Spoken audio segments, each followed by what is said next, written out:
Thalassaemia के उन patients को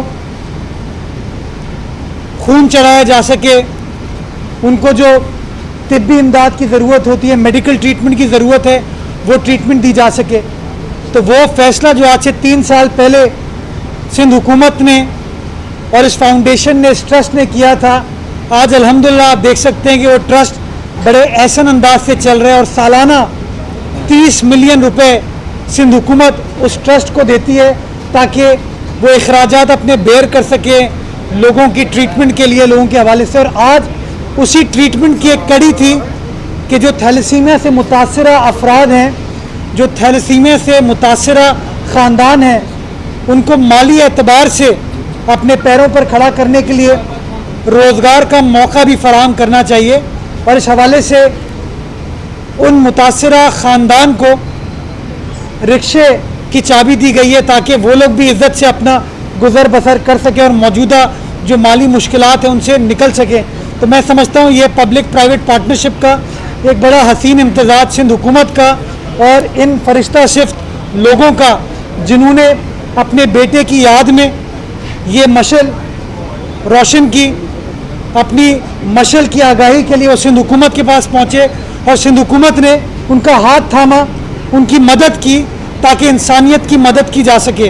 तो आज मुझे खुशी हो रही है कि वो पब्लिक प्राइवेट पार्टनरशिप का मंसूबा जो माशाल्लाह 3 साल से चल रहा था लोगों की ट्रीटमेंट के हवाले से, अब हम उसको और आगे ले जाते हुए लोगों को रोज़गार फराहम भी करना शुरू कर दिया ताकि ये लोग अपने पैरों पर खड़ा हो सकें और अपनी ज़रूरियात को पूरा कर सकें। मैं तहे दिल से आपका शुक्रगुजार हूँ, आपकी टीम का शुक्रगुजार हूँ, जो लोग इतनी ईमानदारी के साथ, इतनी मेहनत के साथ इंसानियत की खिदमत कर रहे हैं। और आपको इस बात की यकीन दहानी कराता हूँ कि आपके हर अच्छे काम में, जिस तरह माजी में सिंध हुकूमत मुराद अली शाह साहब, बिलावल भुट्टो जरदारी साहब की हुकूमत आपके साथ खड़ी रही है, इंशाअल्लाह मुस्तकबिल में भी आपके हर अच्छे काम में हम आपके साथ खड़े होंगे ताकि दुखी इंसानियत की खिदमत की जा सके और उनकी मुश्किलात में कमी लाई जा सके। बहुत शुक्रिया, जज़ाकल्लाह खैर। मीर साहब ये बताएं कि ये तो खैर का काम है, लेकिन आप क्योंकि सिंध हुकूमत के तर्जमान भी हैं, वफाकी हुकूमत की जानिब से आप पर एक बड़ा इल्ज़ाम लगाया गया है कि आप गंदम की ज़ख़ीरा अंदोज़ी कर रहे हैं, और दूसरा ये कि वज़ीर आज़म ये कह रहा है कि अगर खुफिया बैलेट पेपर के ज़रिए वोटिंग हुई तो फिर अपोजिशन वाले रोएंगे। पहले उस बात का जवाब दें, फिर रोने का जवाब दीजिए। देखिए, रो कौन रहा है ये सबको पता है, और मैं समझता हूँ पिछले 2.5 साल में पाकिस्तान की गरीब आवाम रो रही है। जो इस्तेहसाल इमरान खान साहब की हुकूमत ने पिछले 2.5 सालों में पाकिस्तान के एक आम आदमी के ऊपर बर्पा किया है, वो सबके सामने है। उसके ऊपर जितनी मजम्मत की जाए वो कम होगी। इल्ज़ामात लगाना इमरान खान साहब का काम है। मैं PTI को पाकिस्तान तहरीक इल्ज़ाम कहता हूँ, और मैं समझता हूँ कि ये हर रोज़ ये साबित करते हैं कि इनकी दिलचस्पी काम करने में नहीं है, इल्ज़ामात लगाने में। ये अपनी काबीना में बैठ के अपनी कारकर्दगी के ऊपर बात नहीं करते कि क्या उन्होंने लोगों को 1 करोड़ नौकरियाँ दे दी, नहीं दी। 50 लाख घर दे दिए, नहीं दिए। गरीब लोगों का हाथ थामा, नहीं थामा। लोग जो बीमार हैं उनकी अद्वियात को उन्होंने महंगा कर दिया, लेकिन इनको शर्म नहीं आती, सिर्फ ये बात करते हैं दूसरों के ऊपर इल्ज़ाम तराशी की। अब मैं सवाल ये उठाना चाहूँगा कि क्या इमरान खान साहब के अपने वफाकी वज़ीर फ़खर इमाम साहब ने बयान नहीं दिया था कि वो लाखों टन गंदम पंजाब में कहाँ चली गई, हमें नहीं पता? तो क्या पंजाब के अंदर बोजदार साहब की हुकूमत है या मुराद अली शाह साहब की हुकूमत है? पंजाब में जो गंदम चोरी हुई है, जिसकी निशानदेही PTI के वजीर कर रहे हैं, क्या वो चार्जशीट PTI की पंजाब हुकूमत के खिलाफ कर रहे हैं या सिंध हुकूमत के खिलाफ कर रहे हैं? मुझे इंतहाई दुख के साथ ये कहना पड़ता है, इनकी नाअहली की वजह से पंजाब की गंदम गायब हुई, इनकी नाअहली की वजह से गंदम का शॉर्टफॉल पाकिस्तान में हुआ, जिसकी वजह से गंदम का बहरान क्रिएट हुआ और एक आम आदमी को रोटी खाना भी मुश्किल हो गई। बजाय इसके ये अपनी परफॉर्मेंस को बेहतर बनाएं, बजाय इसके ये अपने हाउस को इन ऑर्डर करें, बजाय इसके ये अपने काम में बेहतरी लाएं, ये एक बार फिर टॉपिक को डाइवर्ट करने के लिए इल्ज़ामात की सियासत करते हैं। मैं समझता हूँ पाकिस्तान की आवाम के सामने इनकी इल्ज़ामात की सियासत एक्सपोज हो चुकी है। और कल आपने इस्लामाबाद में देख लिया कि ना PDM थी, ना पीपल्स पार्टी थी, ना नून लीग थी। एक आम आदमी इस हुकूमत की गलत पॉलिसीज़ के खिलाफ सरापा एहतजाज था। वो आम आदमी जिसने खान साहब से सुना था कि एहतजाज करना तुम्हारा कानूनी, आईनी, सियासी हक है, उस आम आदमी के ऊपर इन्होंने शेलिंग की, उस आम आदमी के ऊपर इन्होंने टेयर गैस फेंकी, उस आम आदमी को उन्होंने गिरफ्तार किया, उस आम आदमी को उन्होंने ज़दोखौफ किया। ये शो करता है कि इस हुकूमत ने सिर्फ एक काम किया है 2.5 साल में, और वह अवाम दुश्मनी, अवाम दुश्मनी और अवाम दुश्मनी के अलावा कोई काम नहीं किया। खातून कराची में बसें आने वाली थी, उनका क्या हुआ? आ गई है तो कहाँ पर खड़ी है? पब्लिक ट्रांसपोर्ट का इतना बुरा हाल है, क्या कहना चाहेंगे? ये आपने बसों के हवाले से एक ऐलान इमरान खान साहब ने भी किया था 2018 सितंबर में कि 3 माह में हम ग्रीन लाइन की बसें ले आएंगे, और ग्रीन लाइन मुकम्मल है। अभी तक आपने देख लिया कि ग्रीन लाइन कहीं से भी मुकम्मल नहीं हुआ, ना वो बसें आई। ये सारी वो लॉलीपॉप्स हैं जो कि वफाकी हुकूमत देती आई है। मैं ट्रांसपोर्ट के मामले पर माजी में भी अपनी हुकूमत की नाकामी को मैंने तस्लीम किया है। मैं कभी गलत चीज़ को डिफेंड नहीं करूँगा, और मैं समझता हूँ कि ट्रांसपोर्ट एक ऐसा शोबा है जिसके ऊपर जिस तरीके से हमें काम करने की ज़रूरत थी हम नहीं काम कर पाए, और उसकी दुश्वारियाँ कुछ थी कि वफाकी हुकूमत हमें अप्रूवल नहीं देता था, चूँकि सारे फॉरेन फंडेड प्रोजेक्ट्स हैं। कराची सर्कुलर रेलवे अल्तवा का शिकार हुआ चूँकि वफाकी हुकूमत ने सपोर्ट नहीं किया। हमारे जो रेड लाइन के, येलो लाइन के, ऑरेंज लाइन के इंटरनेशनल एग्रीमेंट से वो अल्तवा का शिकार हुए चूँकि एक्निक ने उसका फौरी तौर पर मंजूरी नहीं दी। लेकिन अच्छी खबर ये है कि उसकी मंजूरियाँ अब हो चुकी हैं, उसके जो लोन एग्रीमेंट्स थे ADB के साथ वो साइन किए जा चुके हैं, और इंशाल्लाह रेड लाइन की ग्राउंड ब्रेकिंग सिंध हुकूमत अप्रैल के एंड में या अर्ली मई में इंशाल्लाह करने जा रही है। इसकी टेंडरिंग का आगाज़ हो चुका है, टेंडर बिड जमा की जा चुकी है, कंसल्टेंट की भी और कंस्ट्रक्शन की भी। तो इंशाल्लाह इस साल के बीच में मई तक आप देखेंगे कि रेड लाइन पर काम शुरू हो जाएगा, ग्राउंड ब्रेकिंग कर दी जाएगी। जो ऑरेंज लाइन हमारी है वो भी by the time of April इंशाल्लाह कंप्लीट हो जाएगी, और उसको भी आप पब्लिक के लिए खोल दिया जाएगा। इस तरह और जो हमारे मास ट्रांजिट के मंसूबे हैं वो भी अब अमल दरामद की तरफ जा रहे हैं। लेकिन मैं एक बार फिर जोर देना चाहूँगा कि कराची सर्कुलर रेलवे नागुज़ीर है कराची के ट्रांसपोर्ट के मसाइल को हल करने के लिए, and it is about time कि वफाकी हुकूमत उसमें रोए नाट करे। 2016 दिसंबर से कराची सर्कुलर रेलवे की मंजूरी CPEC में दी जा चुकी है। 2017 अक्टूबर के अंदर एक्निक उसकी मंजूरी दे चुका है, लेकिन अभी तक वफाकी हुकूमत ने जिस तरह पंजाब की ऑरेंज लाइन के लिए सॉवरन गारंटी जारी की थी, उस तरीके से कराची सर्कुलर रेलवे की सॉवरन गारंटी इन्होंने इशू नहीं की है। मैं जोर देना चाहूँगा इस बात पे कि जो बातें करते हैं कम से कम वो फौरी तौर पर ये सॉवरन गारंटी इशू करें, चाइनीज़ गवर्नमेंट के साथ वापस इंगेज करें, ताकि कराची सर्कुलर रेलवे को फौरी तौर पर यकीनी बनाया जा सके। इलेक्शन एक्ट में सदारती ऑर्डिनेंस लाया गया, उस पर सिंध हुकूमत का कोई कानूनी नुक्ता नज़र क्या है? क्या सिंध हुकूमत इस सिलसिले में कुछ कोर्ट से रुजू कर सकने की पोजीशन में है? देखिए, पाकिस्तान पीपल्स पार्टी ऑलरेडी अदालत का दरवाज़ा इस हवाले से खटखटा चुकी है, और सिंध हुकूमत का मौक़िफ़ मैं कुछ रोज़ कबल आपको दे चुका हूँ, और वो मौक़िफ़ बड़ा वाज़ेह है कि दुनिया भर में कानून जाने जाते हैं कानून साजी के हवाले से, वो कानून साजी जो बिल्कुल क्लियर हो। आज तक मैंने कोई कानून साजी नहीं देखी जिसके अंदर आप ऑर्डिनेंस के ज़रिए आइन को अमेंड करने की कोशिश करें। आज तक मैंने ऐसी कोई कानून साजी नहीं देखी जिसमें आप ऑर्डिनेंस में कह रहे हैं कि हाँ हम ये लॉ पास तो करें, लेकिन ये तब नाफिजुल अमल होगा जब सुप्रीम कोर्ट हमारे हक में फैसला कर देगी। आप मुझे बताइए क्या इस तरह की कानून साजी की जाती है? इन लोगों ने कानून साजी को मजाक बना दिया। ये इतने नाअहल हैं, ये इतने नालायक हैं कि इनसे सिंपल कवानीन नहीं बन पाते।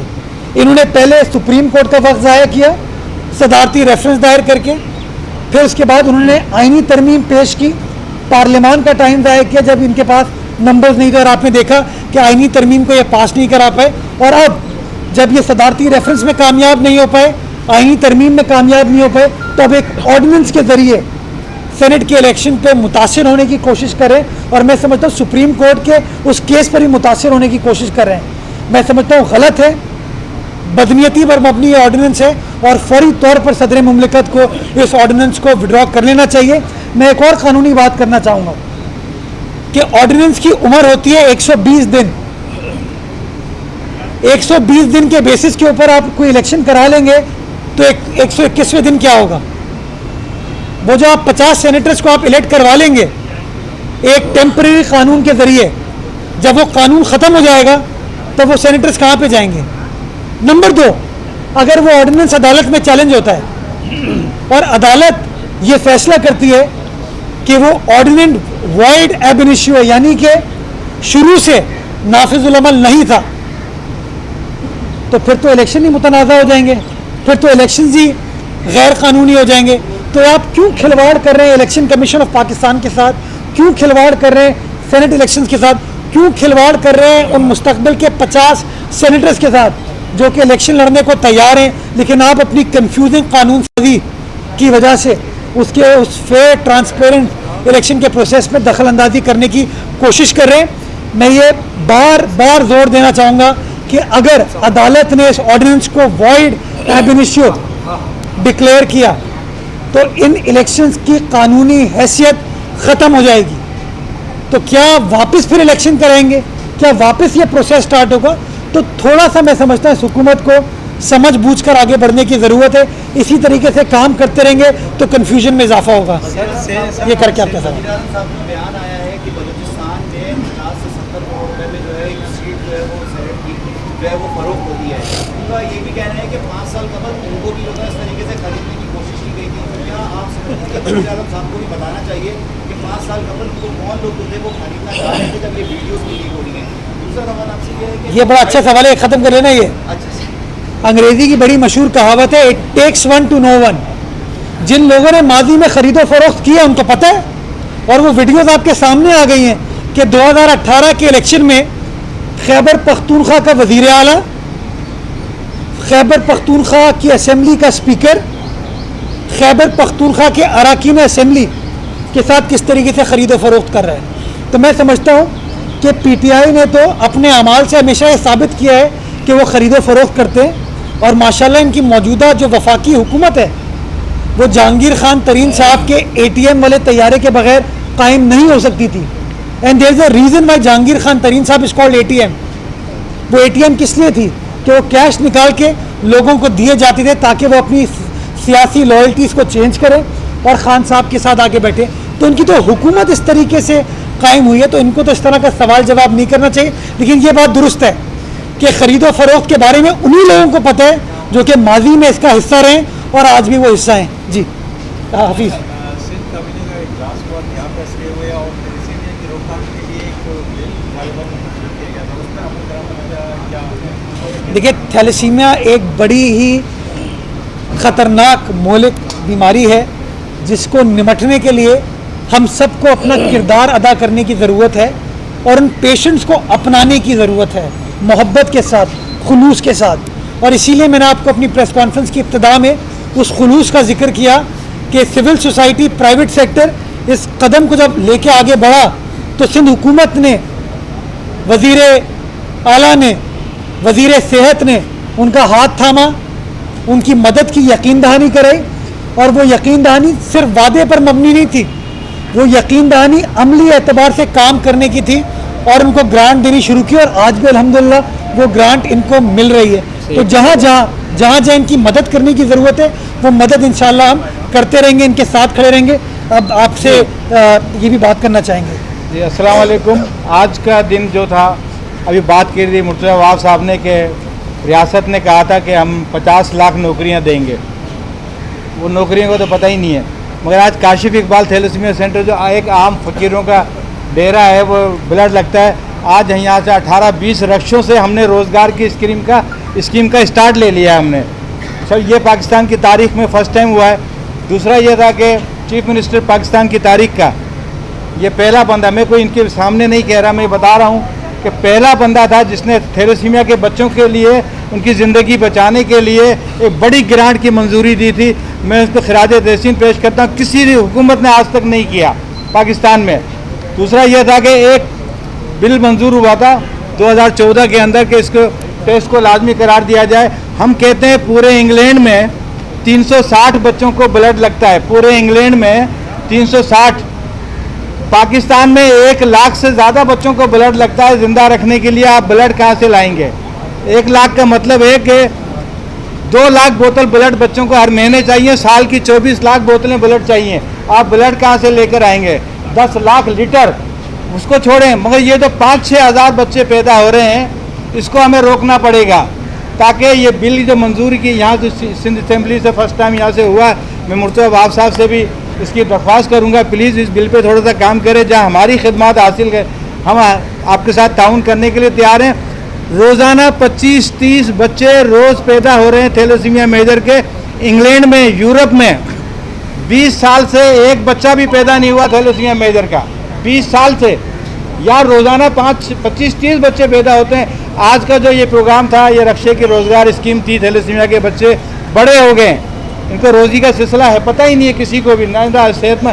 मैं गवर्नमेंट से इनसे ये भी अपील करूँगा, जो बच्चे हमारे थैलेसीमिया मेजर के बेटा बेटियाँ पढ़ गए हैं, मैट्रिक किया, इंटर किया, प्लीज़ उनके लिए कुछ रोज़गार का बंदोबस्त कर दिया जाए इंशाअल्लाह ताला। तो इंशाअल्लाह ये काम हमारा जारी रहेगा। मगर फिर मैं आप ये कहूँगा कि पाकिस्तान की तारीख़ में पहली दफ़ा ऐसा हुआ कि CM ने, सिंध के मुराद अली शाह, मैंने एक प्रोग्राम में मेरे साथ थे, तो मैंने कहा यार मुझे बड़ा फ़ख्र है कि हमारा चीफ मिनिस्टर बड़ा पप्पू है। तो वो कहने लगे कि यार तुमने मुझे पप्पू क्यों बोला? मैंने कहा इसलिए पप्पू बोला कि इतना बड़ा फैसला कोई पप्पू आदमी कर सकता था, आम अक्लमंद आदमी नहीं कर सकता था। इतनी बड़ी गिराट आप थैलेसीमिया के बच्चों की ज़िंदगी बचाने के लिए कर रहे हैं, तो मैं उनको खराज तहसीन पेश करता हूँ। थैंक यू, बहुत शुक्रिया।